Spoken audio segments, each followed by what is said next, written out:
Seguimos en la Semana Negra de Gijón, cuarto día de Periodista Digital. Aquí tenemos con nosotros al escritor asturiano y residente en Bilbao, Jon Bilbao. Buenas tardes, casi noches, Jon, y gracias por atendernos. Gracias a vosotros. Hola, ¿qué tal?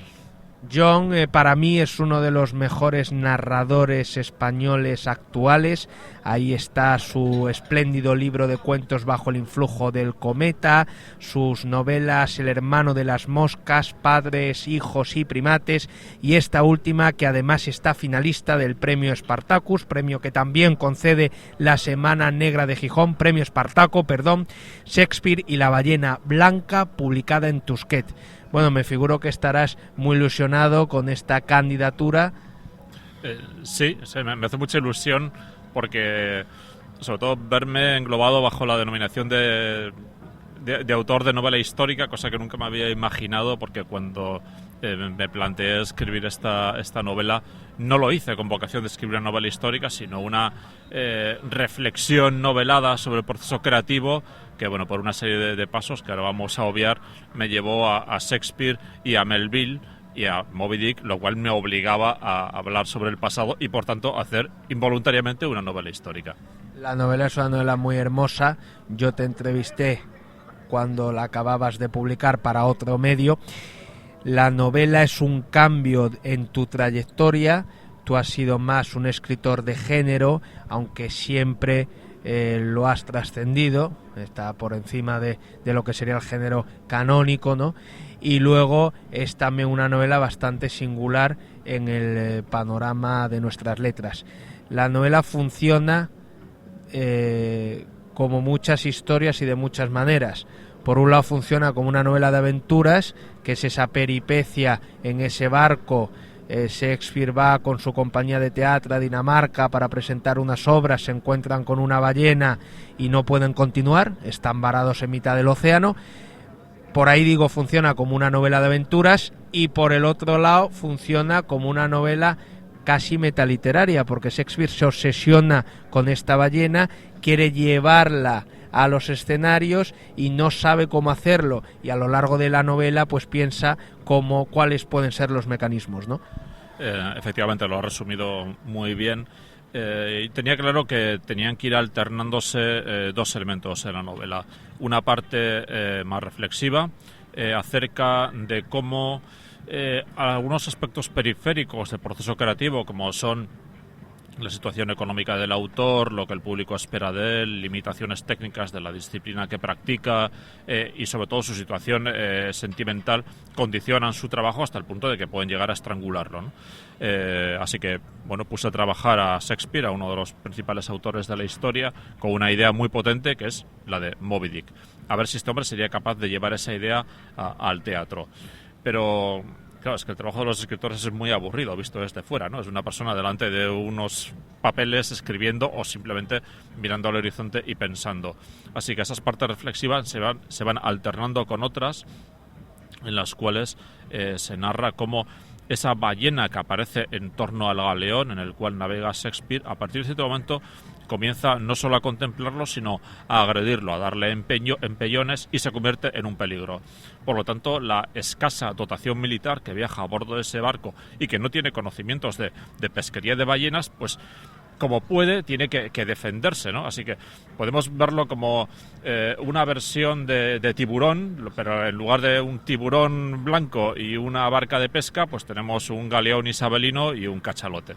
A estas dos líneas, a estas dos tramas, a estas dos historias, a estas dos facetas hay que sumar también la biografía de Shakespeare, los datos que tú vas diseminando a lo largo de la novela. Shakespeare es un personaje del que en realidad se sabe muy poco. Sí, es muy frustrante leer cualquier biografía de Shakespeare, porque aunque nos inundan con datos, nunca llegamos a ver a la persona. Hay no solo periodos muy prolongados de su biografía, de años completos en los que no sabemos lo que hizo, sino que no sabemos mucho sobre su personalidad, cómo era su relación con su mujer, que se adivina muy muy complicada, cómo era su relación con sus hijos, con sus compañeros de trabajo. ¿Por qué no lo sabemos? Bueno, pues porque en su momento, aunque Shakespeare gozó de popularidad, no era considerado un alto personaje de la cultura. no tan alto como para que alguien en su momento decidiera escribir una biografía, lo cual ahora no sería muy útil, ¿no? Y también porque quizá por pudor no se reflejaba a sí mismo en sus obras, no se introducía como personaje, no dejaba de forma patente aspectos de su personalidad. Así que resulta muy tentador llenar todos esos vacíos biográficos mediante la literatura. Y luego es un personaje sexualmente ambiguo, incluso aquí en la novela se insinúa una posible relación amorosa con un íntimo amigo suyo, ¿no? Bueno, en realidad la homosexualidad de Shakespeare es otro de los mitos en torno al personaje. No existe ninguna evidencia de que él fuera homosexual. Se ha pensado así por la dedicatoria de algunos poemas suyos a un noble de la época, el tercer conde de Southampton, Henry Wriothesley, el cual aparece en la novela Shakespeare y la Ballena Blanca como un íntimo amigo de Shakespeare. No sabemos hasta qué extremo íntimo, pero bueno, se juega con esa ambigüedad. Shakespeare y la Ballena Blanca, publicada en Tusquets, la última novela de John Bilbao, muy recomendable, pero no quiero dejar de hablar del último libro de cuentos de John Bilbao, publicado en Salto de Página, Física Familiar. Física Familiar es un proyecto bastante curioso, no sé, surgido de un diálogo con Pablo Mazo, editor de Salto de Página, que me propuso hace unos años reeditar un antiguo libro mío, publicado en una pequeña editorial asturiana y a día de hoy totalmente inencontrable. Pero a mí no me apetecía hacer una mera reedición, aunque sea corrigiendo los textos, sino que quería ofrecer al lector algo más, un valor añadido. Así que se nos ocurrió incorporar relatos que han ido apareciendo en revistas, en antologías y que estaban dispersos, y añadir además a modo de bonus track varios relatos inéditos. Por lo tanto, se puede ver el libro casi como un recorrido por mi trabajo como cuentista desde hace casi 10 años. O sea, que el lector puede percibir en ese libro una evolución, un cambio significativo en la trayectoria de John Bilbao. Yo creo que sí, es lo que más sugerente me parece del libro, pero todos los relatos tienen cierta cohesión, ¿no? La cohesión marcada por el título de Física Familiar, dado que casi todos, si no todos los relatos, abordan de una forma u otra el tema de las relaciones familiares, ¿no?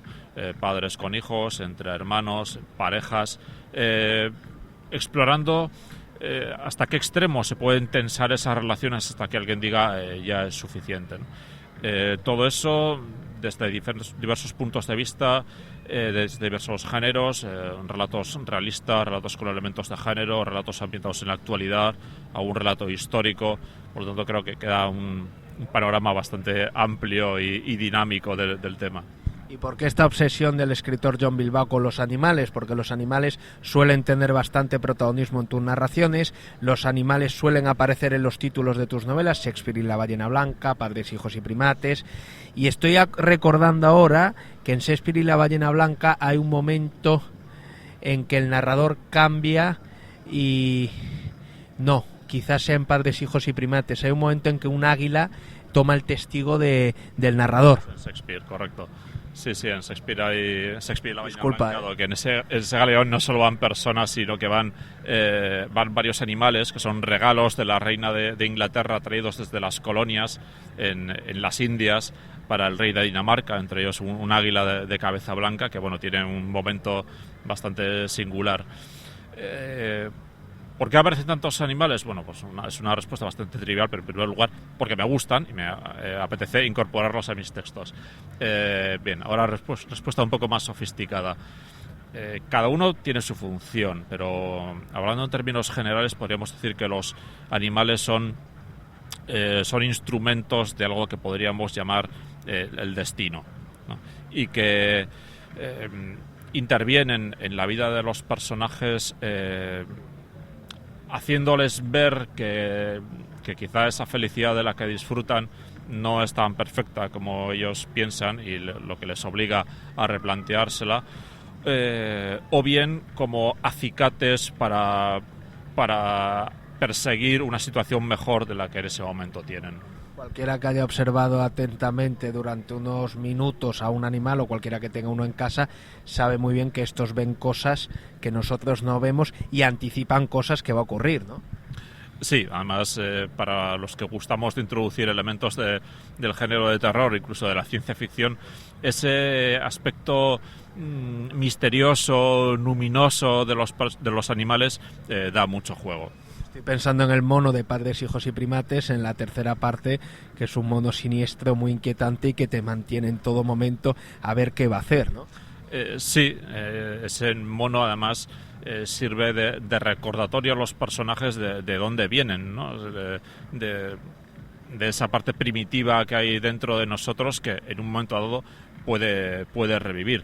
Al mismo tiempo, también para recordarnos que un animal no es intrínsecamente malvado. A un animal sus instintos le pueden llevar a hacer algo que para nosotros es violento o desagradable, pero él persigue un objetivo lógico, mientras que nosotros podemos ser malvados de una forma absolutamente intencionada, racional y injustificable. En tus narraciones me gusta mucho cómo irrumpe lo extraño, en lo cotidiano irrumpe un elemento extraño, pero es que este elemento supuestamente extraño es muy cotidiano también. Estoy pensando, por ejemplo, en el cuento de esos vecinos que se obsesionan con sus otros vecinos porque cada noche se juntan para leer la Biblia. Sí, lo que sucede es que lo extraño no reside en estos casos en el objeto que se mira, sino en la propia mirada, ¿no? Claro, si el motivo de extrañeza, de inquietud, de miedo residiera en el objeto, sería muy sencillo resolverlo porque no tienes más que quitar el objeto. Pero si la inquietud reside en la mirada, si eliminamos el objeto, la mirada va a buscar algo más que llenar de un significado inquietante, y esa mirada puede recaer en algo absolutamente trivial e inofensivo, ¿no? Lo cual puede llevar a acciones por parte del personaje que nos pueden parecer incoherentes, desproporcionadas, y que pueden acabar con llevar que pues su entorno, su vida o su felicidad se desmorone como un castillo de naipes. Tu escritura es muy directa, tiene mucha tensión, es muy tersa, muy limpia. No sé si en esto hay mucho trabajo de reescritura o te sale de manera más o menos natural. Supongo que más lo primero, supongo que una mezcla, ¿no? No, me temo que más de reescritura. Soy un reescritor bastante obsesivo. Ya me gustaría que me saliera a la primera. Y ya para terminar, ¿qué autores actuales españoles te gustan, son a los que lees habitualmente? Autores españoles habituales que lea y relea, pues por decirte unos pocos, te diré a Óscar Esquivias, a Esther García Llobet y algunas de las novelas de Ricardo Menéndez Salmón. Ambos tres escritores muy buenos, a Óscar Esquivias y a Esther García Llobet, los tuvimos hace poco en Periodista Digital. Muchísimas gracias, John. Mucha suerte para ti, mucha suerte para Shakespeare y a ver qué pasa con el premio Espartaco. Bueno, pues lo sabremos mañana. Iba a decirte ojalá lo ganes, porque te tengo afecto y te conozco desde hace tiempo, pero luego a lo mejor los otros candidatos se molestan conmigo, pero bueno, ahora apago la grabadora y te deseo mucha suerte. Gracias. Gracias a ti.